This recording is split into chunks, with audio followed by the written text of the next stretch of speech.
Hello from the Bureau with an update on the deep low pressure system that's bringing widespread severe weather over southeastern Australia. Let's start by taking a look at what we've seen over the past 24 hours. A line of severe storms over South Australia did produce large hail and even a few confirmed tornadoes with locally destructive winds. The low pressure system was winding up in the Great Australian Bight, and in the evening and overnight period that tracked north pretty much over the top of Adelaide. There was widespread rain over inland New South Wales, Victoria, and now extending down over Tasmania. With such an intense low pressure system, we did see widespread severe wind gusts over 100 kilometres an hour through South Australia.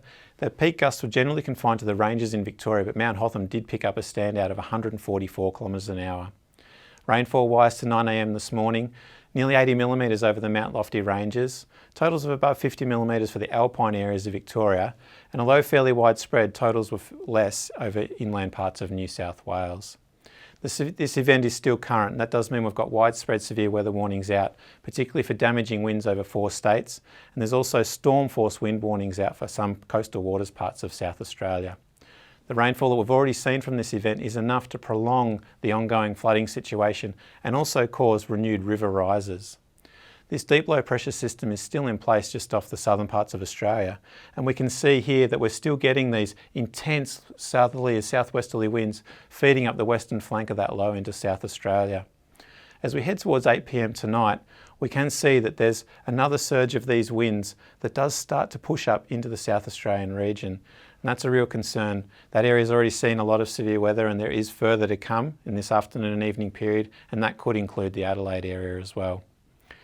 Heading into 9 a.m. tomorrow morning, what we do start to see is that this system is very slow moving, and actually the low will just slowly weaken almost as it slowly evolves through this period. We do still see the easterly winds in here into Tasmania, though they're slowly contracting south, and a very slow easing of conditions over South Australia.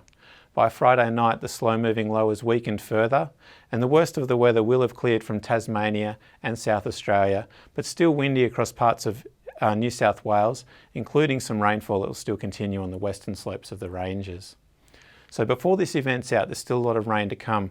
We can see fairly widespread falls of 60 to 80 millimetres, locally 100 millimetres for northeastern and eastern parts of Tasmania, and some peaks in on the ranges in around the Mount Lofty ranges of South Australia.